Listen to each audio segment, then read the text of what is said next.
Você já sentiu a presença de algo malévolo, espreitando nas sombras? Algo que não pertence a este mundo, mas que está te observando, esperando o momento certo para atacar?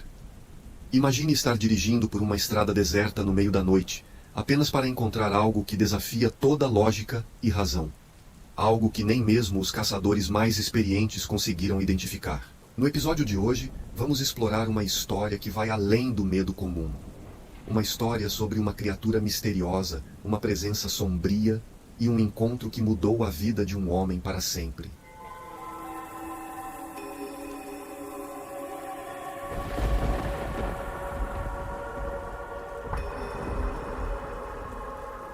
Enquanto eu olhava para a carcaça à minha frente, sentia como se não pudesse me mover.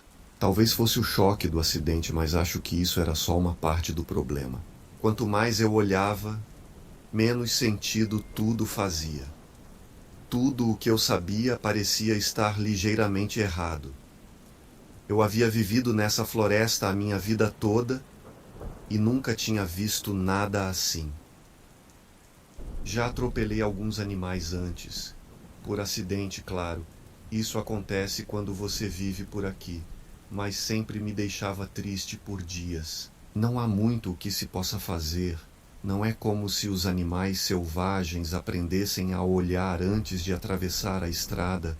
Eles simplesmente vão e sempre no pior momento. Desta vez parecia diferente. Algo dentro de mim dizia que foi bom que isso tivesse acontecido. Que eu tinha feito uma coisa boa, acidentalmente, mas ainda assim, uma coisa boa. Aquela coisa não parecia benevolente, diferente de qualquer outra coisa que pertencesse a essa floresta. Parecia algo mais perigoso que um predador de topo, algo acima da cadeia alimentar, acima de nós. A primeira coisa que me chamou a atenção foram seus membros. Alguns estavam tortos por causa do impacto com o meu carro, mas isso os fazia parecer menos anormais. Eram longos, finos e afiados como uma espécie de lâmina. É a única maneira que posso descrever. Parecia que seu único propósito era se mover e matar. Comecei a pensar em algo que tinha ouvido antes daquela noite. Alguns caçadores avisaram a cidade que algo novo estava vivendo na floresta. Eles encontraram um urso morto enquanto caçavam, mas disseram que o o matou não poderia ser um lobo ou um grande felino, pois não fazia sentido eles causarem uma cena como a que encontraram. Disseram que havia sangue por toda parte. O urso tinha a caixa torácica aberta e o coração arrancado. O que o matou não deu uma única mordida no corpo, nem nenhum dos outros animais. É como se algo tivesse marcado seu território e afirmado sua dominância na floresta. Disseram que a floresta parecia deserta, que estava completamente silenciosa, como se algo tivesse assustado tudo. Ninguém acreditou neles na época. A cidade só emitiu um aviso de lobos alguns dias depois, e não era a primeira vez que eles apareciam na cidade, então ninguém se preocupou muito com isso. Essa história fazia muito mais sentido agora. Sua pele tinha um tom escuro, mais especificamente lembrava a cor azul escura que os dedos ficam quando sofrem de congelamento. Também tinha essa estranha qualidade de se misturar com a escuridão, como uma camuflagem, mas para sombras. As bordas do corpo se misturavam com a escuridão do asfalto. Onde eu moro, as noites são muito escuras. Então, é provavelmente por isso que eu não consegui notar a tempo de reagir. A estrada que percorro para trabalhar ou voltar para casa é cheia de curvas cegas. E foi em uma dessas curvas que o acidente aconteceu. Mas acho que mesmo que eu tivesse tempo suficiente, não conseguiria vê-lo de qualquer forma. Você poderia tê-lo ao seu lado e não notar se estivesse apenas um pouco escuro lá fora, mas nesse ponto você provavelmente já estaria morto. Me abaixei para inspecioná-lo. Sua pele era mais dura e fria do que qualquer coisa que eu já havia sentido em um ser vivo antes, e o cheiro era... Bem, não havia cheiro. Parecia a criatura perfeita em certo sentido. Perfeita para caçar ou sobreviver a qualquer coisa, ao clima, a ataques de outros animais. Podia aparecer e desaparecer como se nada tivesse acontecido. Não deixaria rastros, nada para seguir. Seu rosto estava contra o concreto. Pensei muito antes de olhar. Eu já sabia que se virasse sua cabeça para olhar, nunca esqueceria, que isso assombraria meus sonhos para sempre e nunca me deixaria em paz. Então, eu olhei, empurrei seu crânio para virá-lo. Havia alguns cabelos no topo de sua cabeça, apenas alguns fios. O rosto era como um crânio.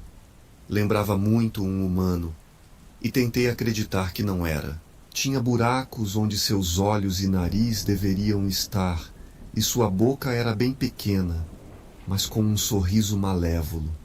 Parecia a cabeça de um cadáver deixado para apodrecer, mas que nunca apodreceu completamente.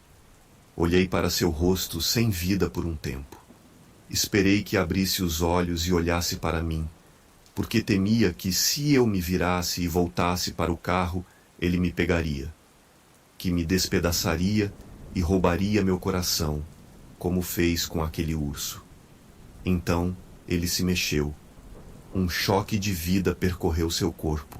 Soltei sua cabeça, caí no cimento e recuei enquanto aquela coisa, com dificuldade, começava a se levantar, levantando um membro após o outro. Virou a cabeça para me olhar nos olhos. Havia uma luz fraca dentro das órbitas de seus olhos, e era suficiente para ler o que sentia. Aquela coisa estava cheia de raiva, rancor e ódio, mas por algum motivo dirigido a mim, como se já tivéssemos nos encontrado antes. Como se eu tivesse feito algo contra ele antes de atropelá-lo com meu carro. Provavelmente não foi um acidente, afinal. Ele estava apenas tentando se aproximar de mim.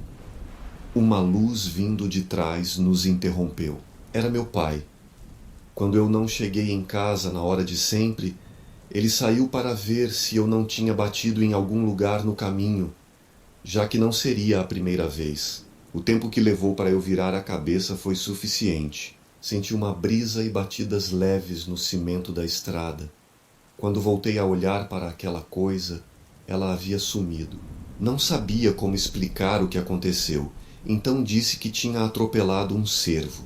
Embora a frente destruída do meu carro levantasse algumas questões sobre a validade das minhas afirmações, já que um cervo nunca poderia inutilizar um carro daquele jeito. Algum tempo se passou desde aquela noite. Tenho sentido sua presença ultimamente, chegando cada vez mais perto e sempre tão maligna. Esconde-se nas sombras, atrás das árvores e sempre fora do meu campo de visão. Alguns dias atrás, algo atacou um caçador. Pelo que me disseram, foi exatamente como aconteceu com aquele urso uma vez. Peito aberto, coração desaparecido, nada mais feito ao corpo. E o lugar onde o encontraram se tornando uma parte estranhamente deserta da floresta. Mas havia um novo detalhe na cena. Um rastro de líquido escuro levando mais adiante na floresta. Aparentemente, aquele caçador conseguiu atirar. Aquele caçador era meu pai. Contei a ele sobre o acidente alguns dias depois da batida. Minha história não parecia nova para ele. Nossa família já tinha encontrado aquele espírito. O funeral foi ontem, e aquela coisa apareceu também. Longe, bem na beira da floresta, perto do cemitério. Não foi nenhuma surpresa para mim depois do que eu vinha sentindo ultimamente. Eu esperava isso. Estava de pé na neve, em duas pernas, olhando diretamente para mim, zombando de mim, mas parecia enfraquecido. Meu pai o acertou bem. Não tenho muito tempo, mas sei o que fazer. Na noite antes de morrer, meu pai me contou tudo o que eu precisava saber. E mais importante, Como pará-lo? O que posso te dizer agora é que seu nome é Clint. E assim termina mais um relato aterrorizante aqui no Relatos do Carlitos. Espero que tenham gostado da história de hoje. Se você gostou, não se esqueça de deixar seu like, se inscrever no canal e ativar o sininho para não perder nenhum dos nossos próximos relatos assustadores. E claro, compartilhe com seus amigos para que eles também possam sentir o frio na espinha. Deixe nos comentários o que achou da história e se já teve alguma experiência parecida. Até a próxima!